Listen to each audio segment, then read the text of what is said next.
Hey everyone, it's Dr. Hugo here. Welcome back to the third part of the cruise study series. So today I'm back at one of the ship area, which is the bionic bath, where they make a lot of interesting drinks using the bionic arm right there.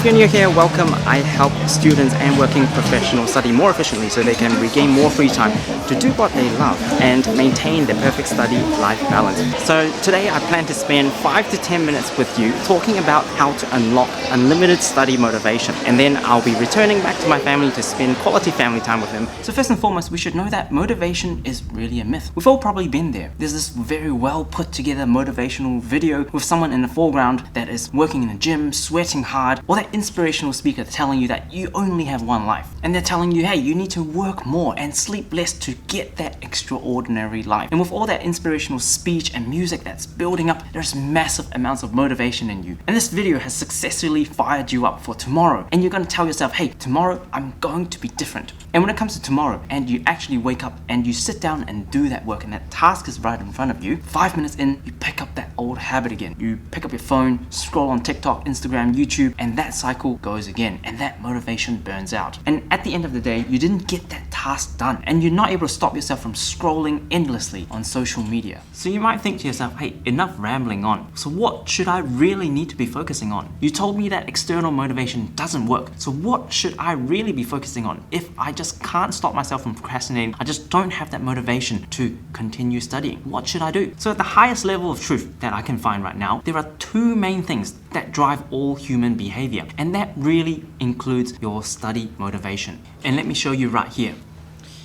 So remember when I talked about the two main things that drive human motivation, the first thing that overarches almost everything is what we called the purpose. This is people's why, this is their desire, this is pretty much the starting point of arguably everything that they want to do in life. But just having a purpose and the why and the desire is also not enough, which I'll then cover later on is the second part, which is the acronym MMA, which I'll cover in a bit. So let's first talk about this purpose part. So whenever we talk about purpose, people seem to think this is something very distant and blurry in the future that we might never ever achieve. But this is very far from the truth. It's just that our traditional school system never really taught us how to be conscious of our own behaviors, thoughts, and actions. So your purpose is really serving you here and now, day in and day out. You're probably just not consciously aware of this, where you are made up of a hierarchy of highest values, these rankings of highest values that serves as your own purpose. And these very values are the things that are driving you insanely, and it's the key for you to unlock unlimited study motivation. Everyone really walks around with a unique set of these hierarchy or ranking of these values. And these are often shaped from our past, our upbringing, the voids that we've had in our childhood or adolescence. And of your own values, there's often a clear ranking of this. A great example would be whenever you are struggling to make a decision whether or not you want to hang out with friends or you want to spend time yourself working on a particular project. When you actually look back and go back to those examples, you would start to see your values emerge. If you have prioritized your own project over friends, then there is a ranking difference. If you didn't have to make a difficult decision at all, then that particular value isn't even really on your highest hierarchy of value list. And it is very important that you understand your own set of hierarchy of highest values, because if you never truly see how study is going to benefit you in terms of your highest values, you're never going to motivate or have that sustained effort to complete studies at a high level or the level that you need to achieve. But if you're able to know how to link the importance of study to the highest values that you currently have one by one, then you become an unstoppable machine that you're self-driven internally and you've unlocked unlimited study motivation. So you might ask, how do you actually find your own highest values? So as I've said before, it's really in the here and now already. You just need to learn consciously how to look out for them. So the most practical way is actually looking at your own behavior. So what do you spend most of your time thinking about? What do you spend most of your time actually doing? And what do you spend most of your money buying? All of these give us a clue on your highest values. Now, for example, your phone might be one thing that occupies most of your time and space. But everyone uses this for a different reason. Now, superficially, you might think that you're using your phone to connect with your friends and check how they're doing recently. But when you ask yourself the reason why you're actually doing this, why are you checking out what they're doing, there might be a deeper reason. It might be because you want to see how well they're doing compared to your own current life. And there may be even yet another deeper reason that you want to be posting on social media, and here might lie a even deeper reason. For example, you might be wanting to show off the latest gadgets or the life that you are living right now compared to other people. And when you ask yourself yet another why, it might be another deeper reason that you want to show others or get acknowledgement or likes from others that you are living a better life than them. It might be in the form of the latest gadgets that you are showing off, or the latest experience or the travel experiences that you're having that you are posting, or maybe even your latest achievement in study or work or in your career. And then when you ask yourself why, yet again, it might be related to you wanting the sense of pride or a desire to be one level above others in whatever you value in your life. Now, it can be in multiple forms. For example, physical belongings, social status, or even personal achievements. And when summarized deeper, it's related to this quote-unquote sin that I call pride. Now, there are 7 big categories of sin, which a lot of people have multiple traits for at different levels. But pride is one of the biggest 7 sins that are manifested in most people, and it can be in multiple forms yet again. So you can choose to be a minimalist, but you are still choosing that one level higher than other people just because you don't really need all that physical belonging. It's still relating to the sin of pride. But when I talk about a sin, I'm not talking about something that when you still have it and embrace it, you will suffer and burn in eternal flames when you die.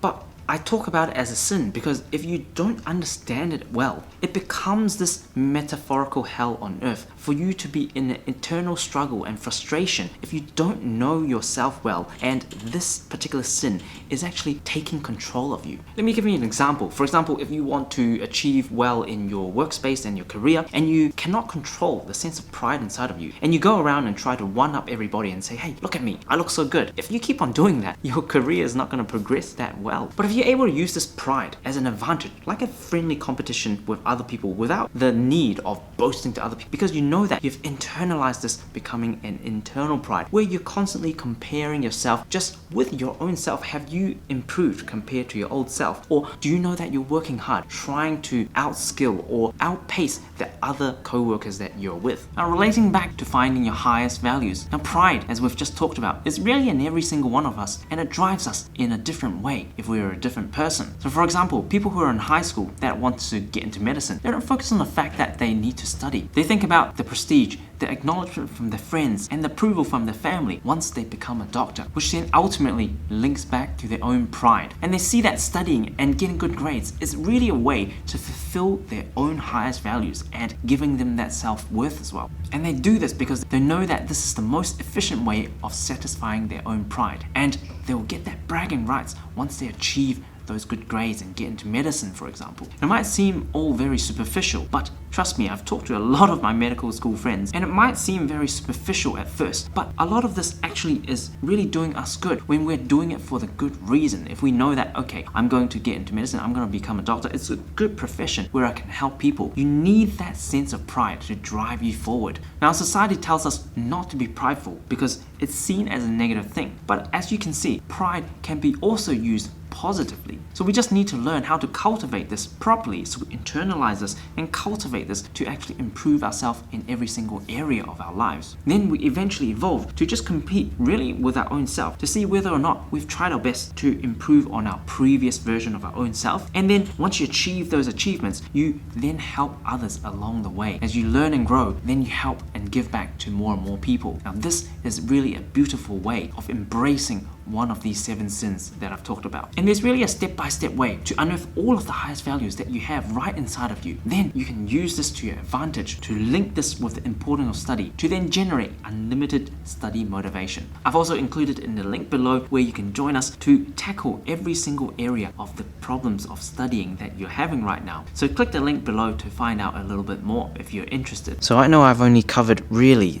in this video only the first part of the purpose side of things. There is still a second big part of actually helping you unlock unlimited study motivation and also help you beat procrastination once and for all. So I hope you have enjoyed this one, and I look forward to seeing you in the next one right now.